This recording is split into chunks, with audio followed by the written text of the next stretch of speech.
Segunda semana depois do resultado das eleições do segundo turno e não tem como a gente falar de outro assunto: transição.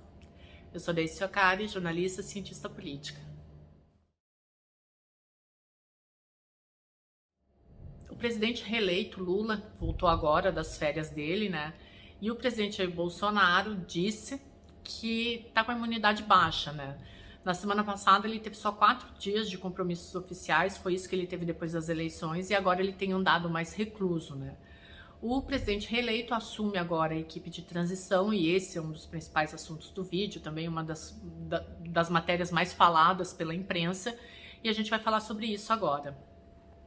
A equipe de transição ela é muito importante porque normalmente é nesse período que se definem quais serão os ministros do futuro governo. Hoje, na terça-feira, o presidente Lula já assumiu que a Simone Tebet deve coordenar toda a área de cidadania e serviço social, né? A gente imaginava que a Tebet iria para a agricultura, mas ela tem um histórico na educação e serviço social quando ela foi prefeita. Isso já dá um indicativo de quem vai ser a ministra da cidadania. Possivelmente ela está fazendo essa movimentação também de olho em 2026 para ter bastante pauta social para apresentar numa possível candidatura dela, né? E aí, as pessoas têm cogitado, ontem a gente falou muito sobre isso na TV Jovem Pan, sobre a possibilidade do Ministério da Economia ter como nome o Haddad. Quem acompanhou a campanha viu que o Lula se recusou várias vezes a falar quem seria o ministro da Economia, né? Aliás, a campanha do Lula foi muito naquela coisa de a garantia sou eu, né? Como se o Brasil que ele fosse assumir no ano que vem é o mesmo Brasil de 12 anos atrás, né? Não tem nada a ver, é um outro Brasil com outros problemas, inclusive com problema orçamentário muito grande, né? E aí eu já volto pro Haddad, mas eu preciso fazer esse link. O governo Bolsonaro estourou em 200 bi o teto dos gastos. O governo Lula agora está fazendo toda uma tramitação para que se aprove a PEC da transição, proposta de emenda à Constituição, para que ele consiga mais 150 bi, em torno de 150 a 200 bi que o Congresso precisa aprovar. Por isso ele já está fazendo toda aquela negociação com o Lira, eu falei disso nos textos e nos vídeos do Yahoo, mas ele vai começar o governo dele com um grande problema, que é o problema orçamentário. E aí, tá bom, a gente precisa de um ministro da Economia forte, inclusive agora na transição foram cogitados alguns nomes ligados à economia, inclusive um economista que participou da criação do Plano Real e que declarou o voto no Lula, né? Plano Real, Fernando Henrique Cardoso. Mas o Haddad tem sido o nome mais especulado. E aí até ontem lá na Jovem Pan, meus colegas de bancada ficaram, nossa, mas o Haddad tem mestrado em economia, e o doutorado dele é em filosofia pela PUC, mesmo lugar que eu fiz o meu doutorado. Aliás, a tese dele é excelente, é muito boa mesmo a tese. E o Haddad tem experiência com economia, ele foi um dos criadores da tabela FIPE, e não é que ele seja um completo outsider nesse ramo, mas olhando de uma forma muito racional, o que o Lula deve estar pensando quando cogita o Haddad para a economia? Primeiro, o Haddad é um fiel escudeiro. Nunca se furtou de disputar nenhuma campanha em nome da esquerda, né? Segundo lugar, o Haddad é o mais tucano dos petistas. E o Lula precisa de alguém com trânsito no Congresso para poder discutir questões orçamentárias. Independente de quem for o próximo presidente da Câmara, que essa pauta deve dominar agora os próximos meses, mas ele vai precisar de alguém com trânsito. E independente do que for acontecer, o Arthur Lira deve seguir dando as cartas. Ele está negociando a PEC da transição, deve ter um grande poder de barganha, vejam os textos do Yahoo, mas deve ter um grande poder de barganha e aí o Lula vai precisar de alguém que saiba transitar no Congresso Nacional, que não seja um perfil tão esquerda quanto por exemplo, é o Boulos, né? Ou a própria Gleisi Hoffmann, que aliás foi hostilizada hoje por um grupo bolsonarista. Então o nome do Haddad nesse ponto faz sentido. E de novo, não é um completo outsider, mas vamos ver, né? Agora tem 2 meses ainda do período de transição, os dados devem se realinhar e a gente deve ter uma ideia do que vai acontecer. De outro lado, a gente já falou aqui em outros vídeos e até no Telegram, o Valdemar da Costa Neto deve estar fazendo um pronunciamento agora. O PL fez 99 deputados. O Valdemar da Costa Neto já sinalizou que não vai fazer uma grande trincheira ao governo Lula, mas ele quer fazer uma oposição responsável. O que é uma oposição responsável? O que vai acontecer agora nesse Congresso? A bancada do PL, ela tem pelo menos metade dos parlamentares de cunho bolsonarista.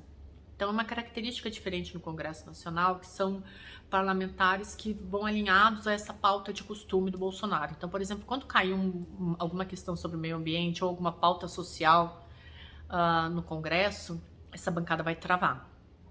E aí entra Simone Tebet também, que é um nome mais de centro, que é possível de negociar, né? Então, esses nomes, eles não são simplesmente jogados ao vento, né? Claro que existe toda uma campanha por trás para acomodar os apoiadores de campanha, né? Aqueles que principalmente deram apoio no segundo turno, a frente ampla, mas existe também toda uma negociação por trás, já prevendo as reações do Congresso, que vai ser um Congresso oposicionista, principalmente com essa bancada bolsonarista, né? A gente tem a Damares, tem o Salles, tem que ver o comportamento do Moro no Senado, mas entende como é necessário que se faça uma negociação.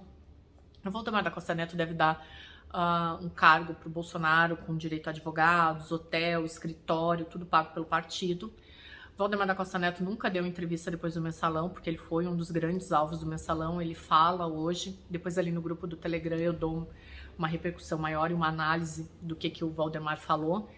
Mas para o Valdemar falar é porque ele se coloca de novo como protagonista da política. Ele nunca deixou de ser, mas ele sempre atuou em bastidor. Então não se engane, porque a gente não ouviu falar de Valdemar da Costa Neto nos noticiários, não é que ele não estivesse agindo na política brasileira, muito pelo contrário, ele é o que a gente chama informalmente de o dono do PL. Então deve ter uma parte do PL, sim, que vai facilitar as coisas para o Lula.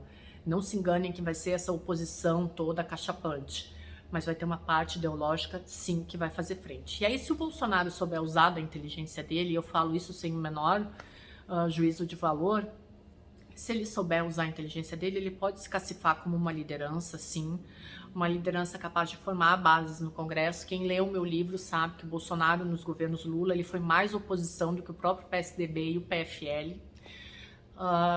Inclusive, ele foi também oposição no governo Fernando Henrique Cardoso, se mostrando completamente um parlamentar individual. Então, é bem possível que ele consiga lidar com uma frente ampla democrática. Né? Tem que saber até que ponto essa frente vai ser democrática, né? Essa oposição vai ser democrática. Mas depende muito da inteligência dele. Daqui a 2 anos a gente tem eleição para prefeitos e vereadores. Também tem uma especulação de que o Bolsonaro vá para prefeito do Rio de Janeiro. Aí tem gente que diz, não seria legal ele ficar mobilizando as massas. Mas assim, numa sociedade como a nossa, onde o que é bom aparece, o que aparece é bom, precisa sim de mídia. E como prefeito de Rio de Janeiro, onde ele tem um grande reduto, ele pode sim se transformar numa grande liderança partidária no país. O Valdemar da Costa Neto fala que vai fazer uma oposição responsável ao governo Lula, porque ele sabe também que o Bolsonaro tem um capital político muito forte, independente agora desse período de transição. A gente tem que lembrar que o Bolsonaro foi eleito presidente da República por um partido nanico, arrastou uma grande base parlamentar com ele, mudou de partido, ficou sem partido e agora, pelo PL, ele faz a maior bancada do Congresso Nacional. Ou seja, Valdemar da Costa Neto é o dono do PL, mas também não pode menosprezar o poder de Bolsonaro. Isso foi um erro que foi cometido nessa campanha, onde muitos colegas, cientistas políticos e jornalistas menosprezaram o poder do bolsonarismo, né? E agora ele sai muito forte dessa campanha. Eu sempre falo, né? O Congresso é o reflexo da nossa casa, olha o que o Bolsonaro fez. Né? Então, candidatos que estavam à míngua, quando se associaram ao Bolsonaro, fizeram votações estrondosas, como Sérgio Moro. E candidatos que renegaram o bolsonarismo não se elegeram, como a Joyce Hasselmann e o próprio Alexandre Frota. Então, certeza que o Valdemar da Costa Neto está de olho nesse capital político do Bolsonaro, né? Então, o que a gente deve ver agora nos próximos meses? Uma transição tranquila, né, por parte do Ciro Nogueira, do Alckmin, né? E o ano que vem, o grande ponto desse ano vai ser a aprovação da PEC da transição, que deve ocorrer até dezembro. O Arthur Lira vai sair fortalecido, porque ele é o presidente da Câmara, ele vai fazer negociação com o Congresso e ele vai ter um poder de barganha fenomenal. Ou vocês acham que ele vai dizer, não, eu não sou mais o presidente da Câmara, toma aí, Lula, o Congresso, elejam um novo presidente e eu saio da história? Não, a gente vai ver o Arthur Lira como presidente do Congresso por pelo menos 2023, né? Essas questões não se resolvem assim. As manifestações de poder, elas não se acostumam com a simplicidade, né? Então, tem a PEC da transição e o início do próximo ano, ele deve ser com essas notícias boas por parte do governo Lula, porque o importante é vencer a eleição e não governar, então ele quer manter o Auxílio Brasil em 600, quando o orçamento permitiria 450, e dar um aumento real no salário mínimo, né? Mas depois ele deve sofrer, sim, com uma paralisia do governo, isso é inevitável, por tudo que eu já falei nos outros vídeos, eu não vou repetir aqui, mas esse grande poder de negociação do presidente reeleito, ele vai ser importante agora, principalmente no primeiro ano, para colocar essas pautas de campanha mais adiante, né? E o que a gente deve esperar agora é a definição do papel do Jair Bolsonaro nos próximos anos, e eu garanto para vocês que depende muito mais dele. A gente identifica que tem uma bolha ali de 22% a 26%, que são esses bolsonaristas mais ligados ao presidente, né? E se ele conseguir seguir inflamando, ele inclusive pode chegar em 2026 com força, porque existe sim uma parcela da população que olha para esse lado de uma pauta mais de costumes e de valores da política brasileira, né? E é uma parcela da população que não tinha identificado ainda um líder de massas, né? Então a gente tem hoje 2 líderes populistas, são 2 líderes personalistas, porque a esquerda hoje se identifica com Lula e a direita se identifica com Jair Bolsonaro, né? Então a gente deve ver ainda um belo embate na política nos próximos anos. Até a próxima!